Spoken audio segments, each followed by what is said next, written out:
Welcome to the Fix Your Hair, Fix Your Life podcast. Here's where you'll get a holistic approach to deeper beauty and a richer life. Astrology, hair, makeup, health, relationships, finances, and more.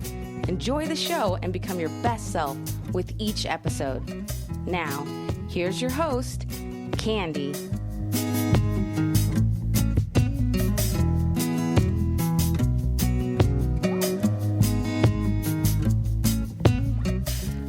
Well, hello, my cosmic warriors. This is Candy, and I am here to discuss with you Prince. Of course, Prince has transitioned. He's no longer with us in physical form. However, he has left us with a whole host of music, thought, talent, and things that we can reflect on. So, as an astrologer, I couldn't resist looking at his birth chart and looking at some themes that he has lived out through that lens. So, I'll be back and we're going to discuss Prince's sole purpose here on Earth and see how he lived that out and how he worked that out throughout his 57 years. And we'll talk about that as well. The 57 years, that's very significant. I'll be right back. Don't go anywhere. Listen to him sing and just meditate on it.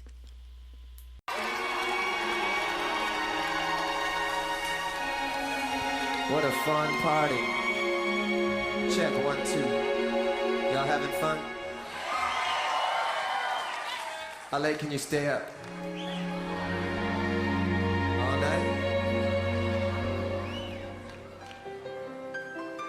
More volume, please. Watch this.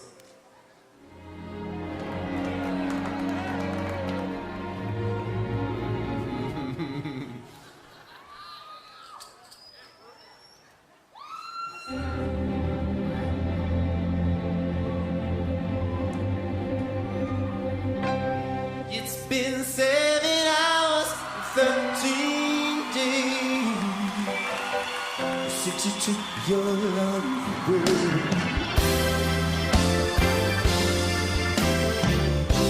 I go out every night and sleep all day since you took your love away.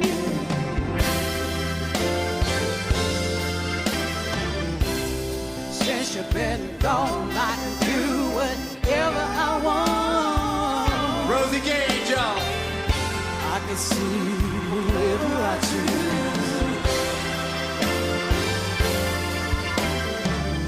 I can eat my dinner in a fancy restaurant,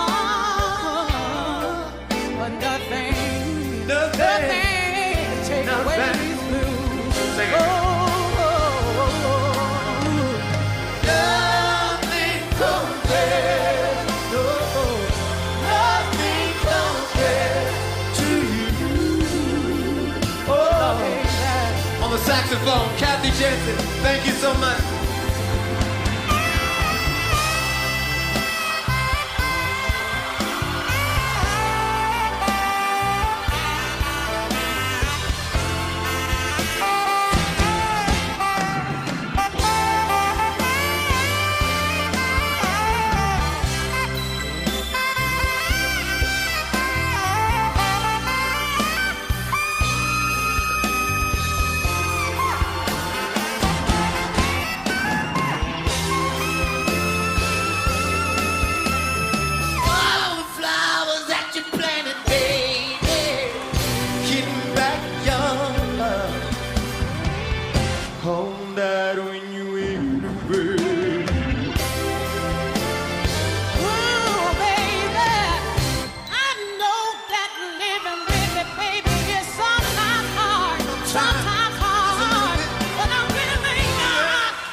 So there we go, ladies and gentlemen.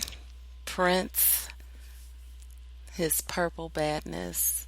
Um, I know that this broadcast may go a little longer than normal due to the fact of who we're talking about.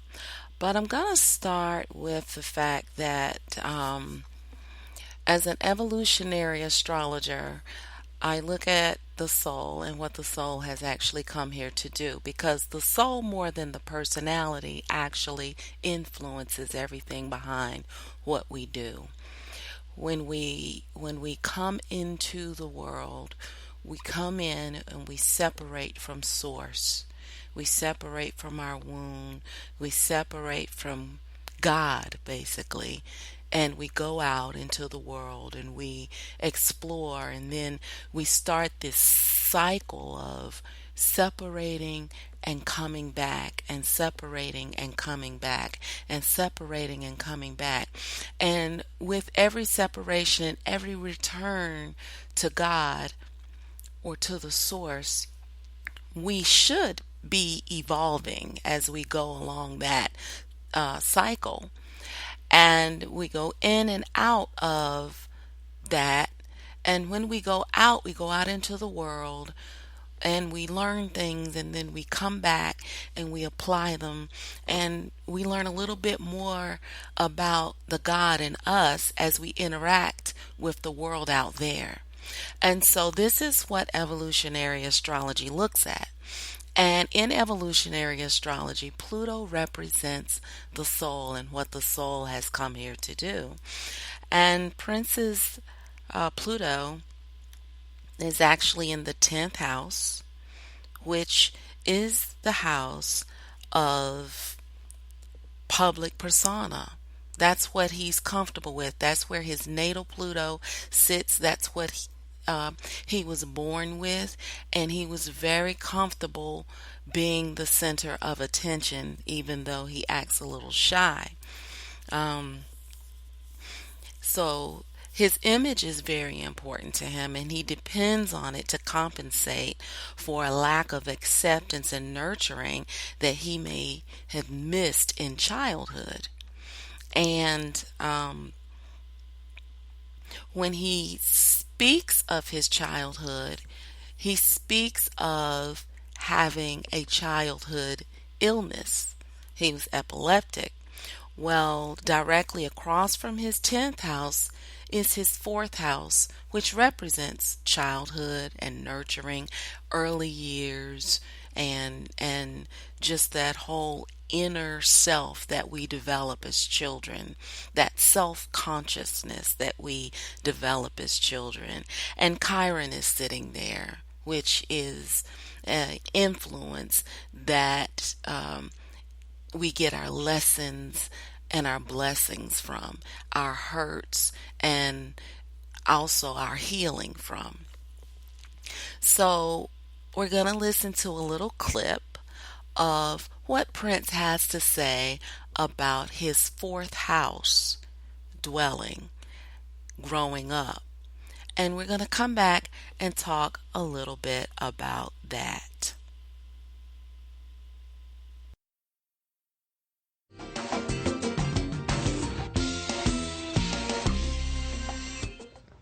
I've never spoken about this before, but I was born epileptic. And I used to have seizures when I was young. And my mother and father didn't know what to do or how to handle it, but they did the best they could with what little they had. And my mother told me one day, I walked into her and said, Mom, I'm not going to be sick anymore. And she said, why? And I said, because an angel told me so. Now, I don't remember saying it. That's just what she told me. And from that point on, I've been having to deal with a lot of things, getting teased a lot in school. And, you know, early in my career, I tried to compensate for that by being as flashy as I could and as noisy as I could. And, you know, I just looked, again, I looked forward to this time in my life when I could reflect back on it and talk to people like yourself, Dr. Cornell West. I mean, when you all come over to the house and we sit and we just talk about heavy things, I just become thankful. I don't know. Well, there you have it. So we see that Chiron in his fourth house taking form in his early years, and we see how he was pushed out of his childhood and kind of forced to be flamboyant and this public figure. Now, I use the whole house system. With the whole house system, he does have North Node, he does have Neptune, and of course, with the whole house system, sign system, he has Scorpio in his ascendant. So, with his North Node there, we'll get to that. That really helps him out a lot. That helps him reinvent himself, which is something that he needs to do very early. So he gets to experience that public persona, being flamboyant, changing his public persona so that people look at him differently, and gaining control, which is another 10th house theme of his image. Okay, so he wanted to control his image because he felt inferior in that fourth house, right? So he goes back to his natal Pluto immediately, and he takes control of his image. He learns his instruments, he hones his craft, and he becomes this huge success. Well, with his south node, which is the mode of operation that the soul used in the past, and it tells also um, uh, the why behind the emotions. He naturally seeks out partnerships to help him fulfill his goals and to help him work through his emotional past. This has a lot to do with his south node being in the seventh house. So his north node's in the first house, his south node is in the seventh house, and his south node is how he kind of works out those past emotions. And his planetary ruler um, of the south node is also in the seventh house. So he comes to depend on these partnerships, which is Venus, and he comes to depend on these partnerships, which can often become a crutch and may feel productive in the beginning, but as time goes on, his soul longs to break free from his past mode of operation into something new. Now, his polarity point of where his Pluto is where his soul longs to go in this life or on this earth or in this time, however you choose to look at it. And his soul longs to find itself or seek God within his inner self back in his fourth house. Right? So, however, there's pain there, right? Because the ruler of his polarity point is the moon, which is opposed his very soul's desire. And that moon is in the fifth house of his creativity. So he finds his creativity through that pain, right? And that pain that pushed him out of that comfort, or what should be the comfort of the fourth house, that pain pushed him out. That moon, which is the ruler of that fourth house, is in the fifth house of creative expression. He takes that and he moves himself over into his soul's desire, which is his comfortable place, which is in the 10th house, right? Chiron is also present there, as we said before, with blessings through hard lessons. Due to the fact that he grew up with a childhood illness, he did things to compensate for that weakness, such as being loud and appearing strong and powerful and talented. Doing this takes Prince out of being himself and into reinventing himself to the public, which is the Pluto 10th house soul. And this is what most Pluto 10th house people have to do. Most of them either have to leave home or they have to grow up really fast to become successful. Yet something seems to always pull them back to that inner child to make peace and connect with Source. And so we find that Prince actually died in his home state close to his birthplace.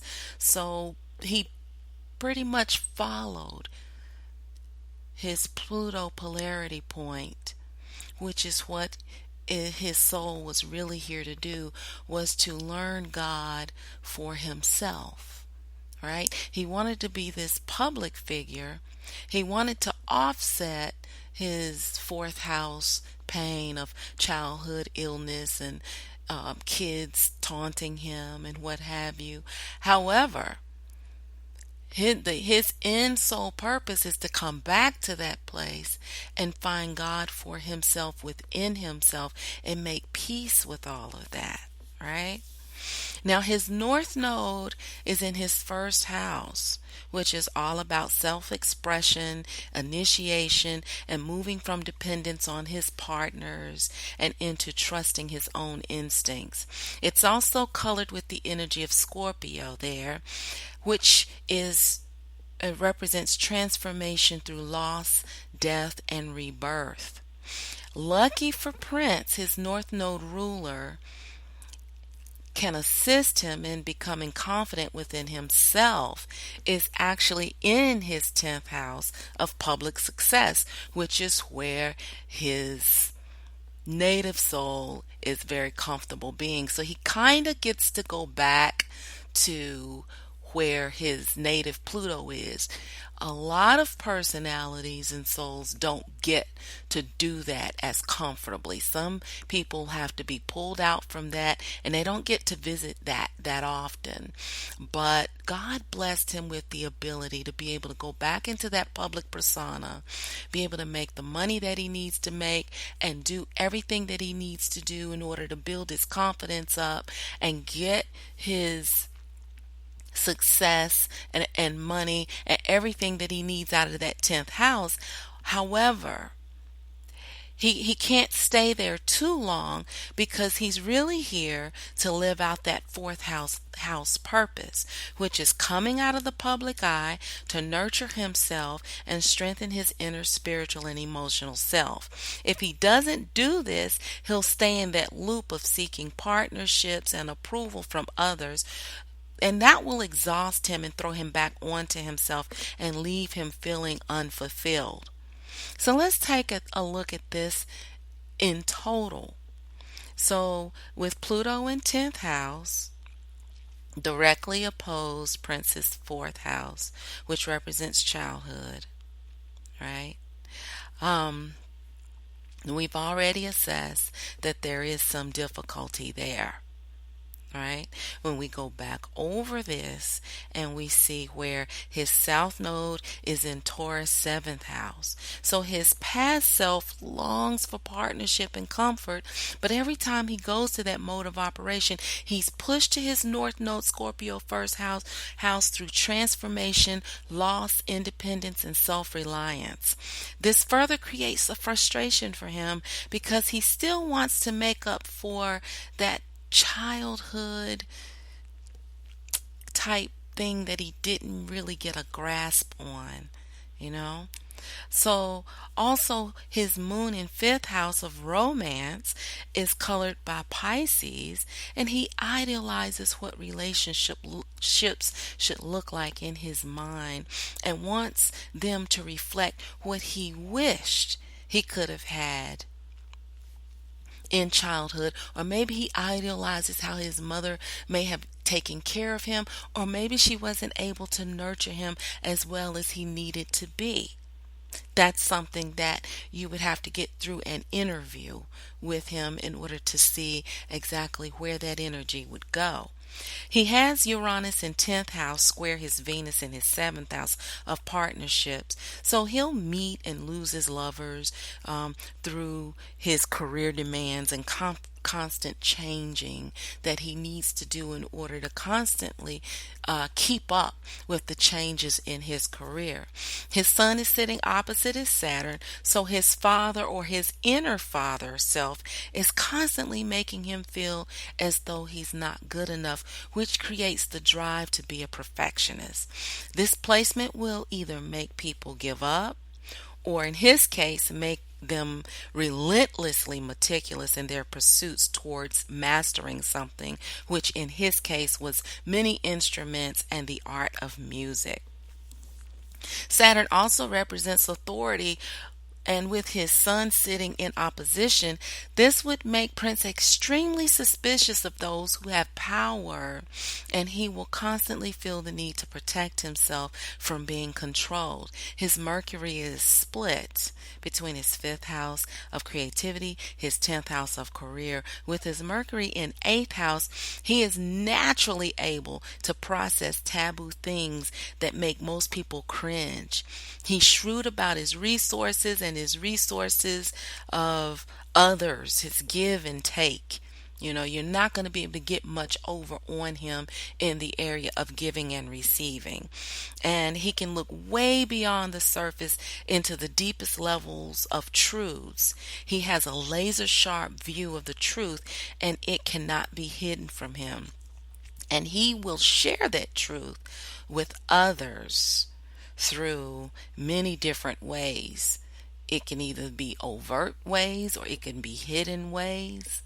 Also, he has Jupiter in 12th house, which makes him highly, highly, highly expansive in his spiritual life, in the realm of unknown, in the realm of the occult, in the realm of the invisible. So he has an affinity for things that he cannot see. His moon is also in Pisces, so he's extremely intuitive. And a lot of his inspiration is going to go between that 5th house moon in Pisces and that 12th house Jupiter. And he always says how his inspiration comes from God. His inspiration also comes from sex. He has his sun and his Mercury is in 8th house of sex and taboo. So when you think about that moon being in Pisces, that Jupiter being in 12th house, that sun and moon being in the 8th house of sex and resources and giving and taking and exchange of sex, he's able to actually blend sexuality and spirituality together with ease. No, huge issues of guilt. His guilt is in lies in success. Sometimes he may feel a little guilty about being really successful, but when it comes to sex and spirituality, he doesn't feel guilty about that at all. He feels as though those things are as one, and I'm with him on that because I have moon in 8th house, so I definitely get that. Right now, his moon is square his Mercury, so there's a constant struggle to balance emotions and thought with him, and remaining logical enough to make sense while being in touch enough to be human is a challenge for him. Sometimes to get something done without becoming stuck, Prince may feel the need to choose one or the other, which means he can fluctuate between being hot and cold depending on the energy he feels he needs to move forward at any given moment. So, for example, he may feel like he needs to have a talk with a partner, a business partner. If he doesn't want to get too emotional, he may not be very tactful. He may stay in his Mercury self, and he may leave the moon out and be totally cold, right? And then on the other hand, you know, He may need to talk with a partner who may be overstepping their boundaries, and because he's so emotionally attached, he may be not very firm with them. And either way, he has to spend his time balancing that out. And so he may need to think and process his emotions a bit before he actually speaks, you know, if he feels like he even wants to do that, right? So, with Pluto also hitting square his Mercury, he could also be very defensive if he happens to send these mixed messages and you question him. If you say, "Oh, well, you were, really cold to me," he may, be quite defensive in his stance with how he communicated to you or to whomever. But let's thank God that he has Jupiter in his 12th house, and it is trine his sun. So he can pretty much get away with doing and saying whatever he wants because he has a way of charming and earning trust and the belief of others in him.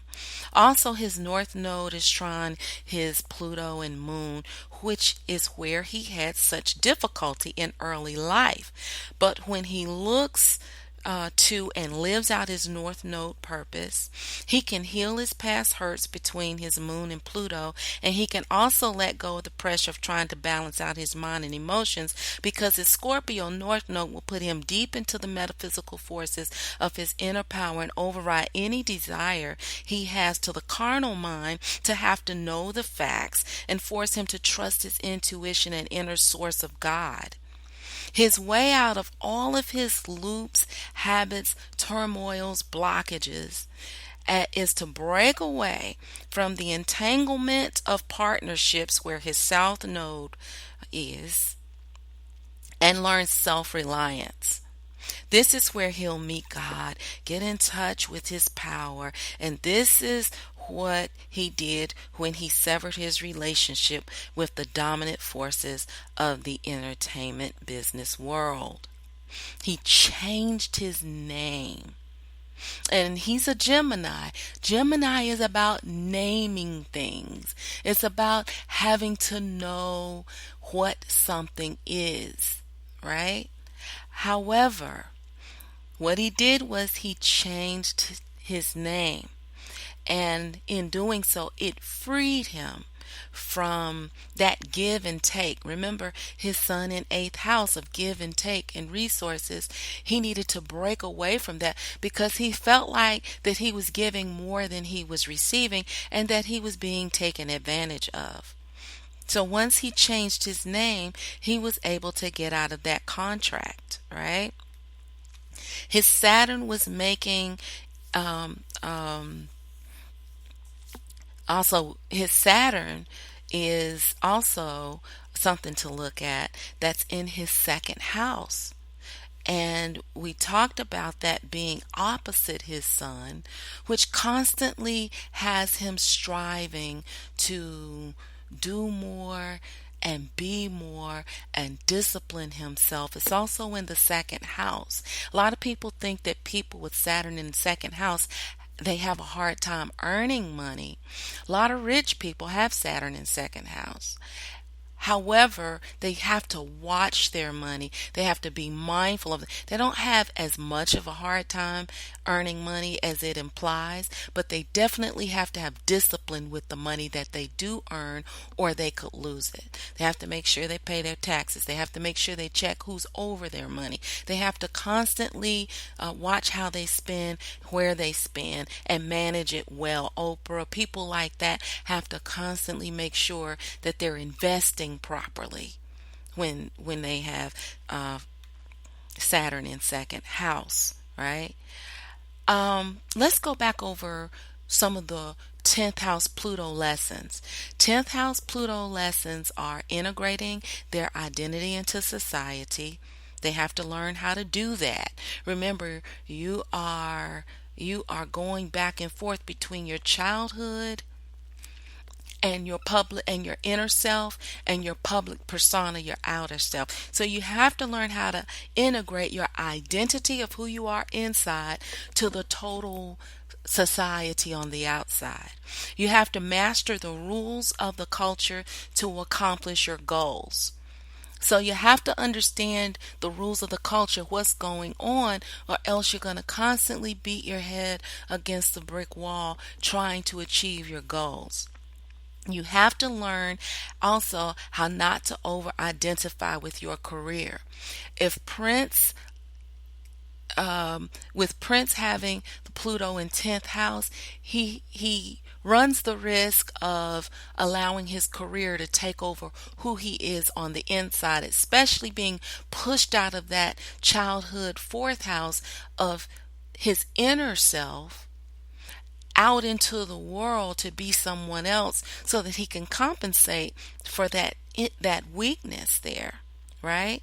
And you have to learn how not to feel guilty about success. Wherever 10th house is or Saturn is, you tend to feel guilty. Think about it. He has Saturn in his 2nd house. A lot of people who have Saturn in 2nd house or who have Pluto or planets in their 10th house tend to feel guilty about their success, and in his case about money. He donated a lot of money to charities. He's known for philanthropy. A lot of times people do that because they feel guilty or they feel a need or they feel like they have to do something to help someone else, right? He has to focus also on resolving childhood hurts, losses, and harsh judgment from his past. He needs to master self determination. And he needs to master becoming socially responsible, which we all know that he was. Also, this is something that a lot of people don't know when it comes to evolutionary astrology. With Pluto either in the 4th house or in the 10th house, there's what we call gender switching that takes place. Those who have Pluto in 4th house or 10th house have to deal with gender switching. Now, when you talk about gender switching, because homosexuality is such a huge topic now, and people are so ignorant about it and narrow-minded, and they don't realize that there are as many different reasons as to why people practice homosexuality as there are people. Everybody has their different reasons. Astrologically speaking, however, that 4th house, 10th house is that hard masculine feminine energy. It is the extreme of masculine feminine. And when someone has Pluto either in that 10th house or that 4th house, they tend to deal with hormone issues, gender switching, being very moody, and it is due to them being very much in touch with the opposite gender energy that they are in the physical body. It does not have anything to do necessarily with their sexual orientation. It can have something to do with their sexual orientation, but often it does not. It just means that there are messages that they have to get through their feminine energy or their masculine energy. Prince is a Gemini. That is a very masculine sign. However, his Pluto is in Capricorn, right? He has to deal with becoming very in touch with his feminine side. And that means either feminine, enjoying feminine clothes, feminine thought, feminine emotions, and those things. And through that feminine lens, he's able to get in touch with things that he normally would have missed. And it's very important for him to be in touch with that and not so consumed with what the world's ideology is of masculine and feminine. See, people get masculine and feminine energy mixed up with male and female. Right? You can be female with a masculine energy, you can be male with a feminine energy. Right? So he is in this life, on this plane, on this earth, in this lifetime, dealing with getting messages through his feminine energy self. Right? Also, he transitioned. When he transitioned, North Node and Jupiter was transiting his 11th house of hopes, dreams, and wishes. Pluto, which we talked about, soul's desire, was transiting his third house of communication. And he was primed for speaking more transformational truths through his knowledge. Something was getting ready to come out of Prince. He was getting ready to enlighten us once more. His Saturn return was also making its second return, meaning that this was his second major turning point in his life. His first major turning point was when he was 27 to 29 years old. This major turning point is from 57 to 60. He was just entering that. A major turning point. That major turning point happened to end in him leaving his body for whatever reason. So this is my view on Prince's inside emotional, spiritual, astrological self. Of course, there's so much more, and you get much more of a holistic picture when you look at his life and put the pieces of the puzzle together. It's actually very interesting to do. So I'm going to leave you with a little bit more of an interview, which will display his responsibility to the world, which we discussed in his chart, a social responsibility, and how concerned he is with actually what's going on in the world. So I hope that you've enjoyed this, but take a listen, okay? I want to go back to Jack Johnson because he's still in the back of my head. I can't get him out of my head where this conversation is concerned. Who have you felt most often like in the ring fighting the record industry? Like Jack or the opponent?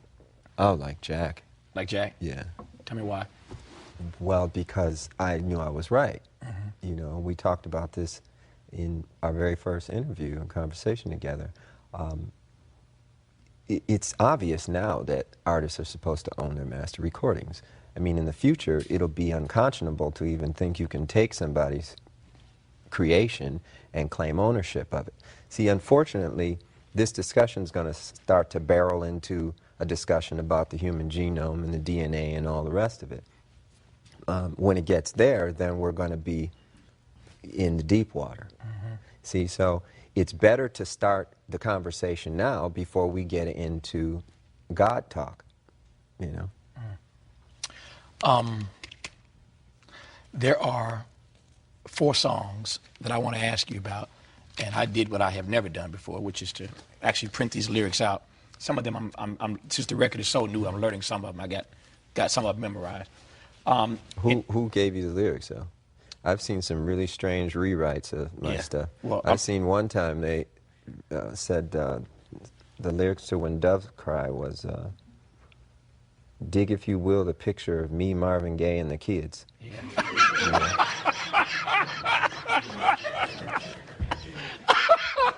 Well, you know what? And then there was another one. This person will go unnamed. Yes. She didn't speak the English language too good. Right. She had a really cute daughter, so that's why we was acquaintances. Yeah. But she swore up and down, Little Red Corvette was pay the rent, collect. Yeah. Well, you know what? So you need to let me check that. Yeah, first yeah, yeah. before- You know, I'm a fast learner, so I'm not going to read none of these on the air. I'm just going to ask you about the songs and about the lyrical content. And for those who don't have the record, you can go to lotusflower.com and get it. And follow along at home, even if you're 2 or 3 days late. You can play this back and follow along. In no particular order, since we mentioned Dreamer first, tell me about Dreamer. Oh, well, when I saw the State of the Black Union, Dick Gregory really moved me and a lot of my friends. I show it to everybody that comes over the house, especially white folks, because they need to hear that, you know, so that they know more about all of us. Because what he said affects all of us. He said something that really hit home about this phenomena of chemtrails. And, you know, when I was a kid, I used to see these trails in the sky all the time. And so, oh, that's cool. A jet just went over. And then you started to see a whole bunch of them. And the next thing you know, everybody in your neighborhood was fighting and arguing, and you didn't know why. Okay? And you really didn't know why. I mean, everybody was fighting. So he started riffing about the chemtrails. And he started to say things that hit home so hard. And I would recommend that everybody try to get what he said online or wherever and try to get a copy of it and just listen to it.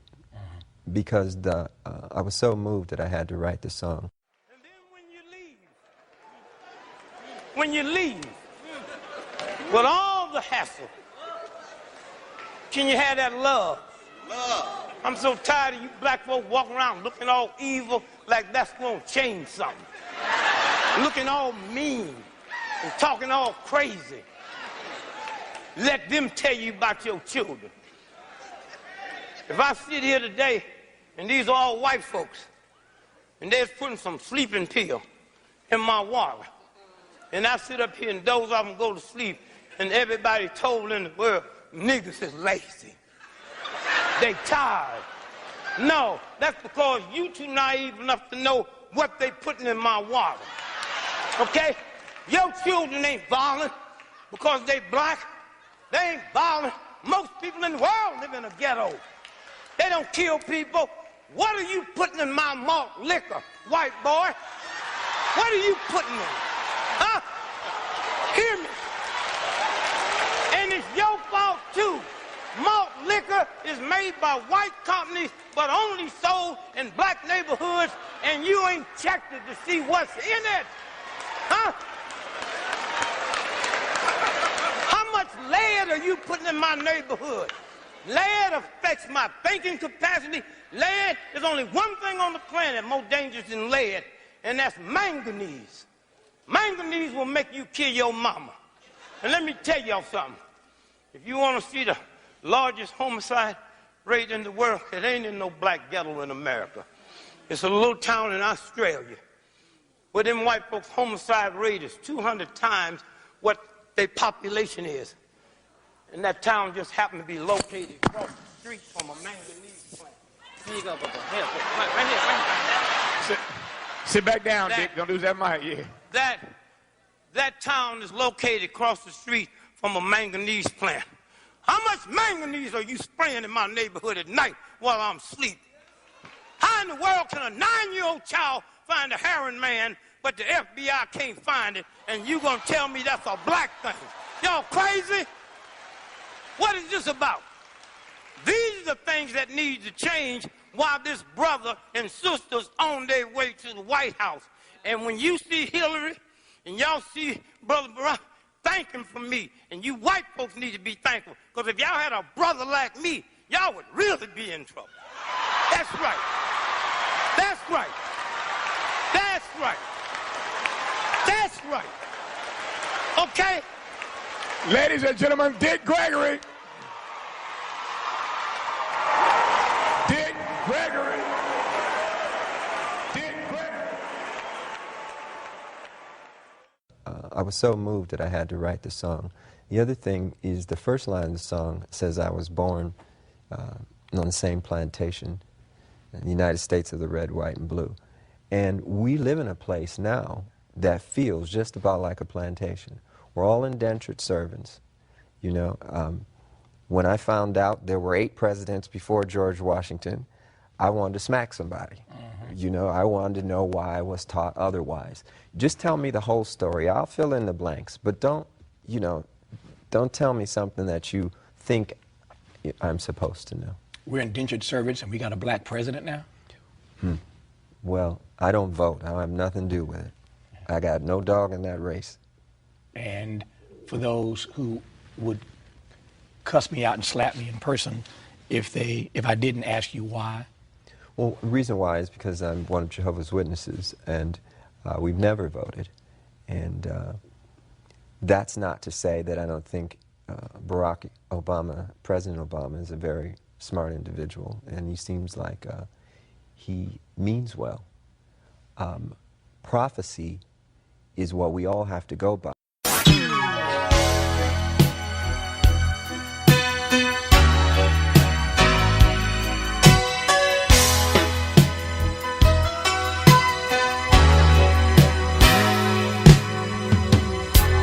Here we are, this big old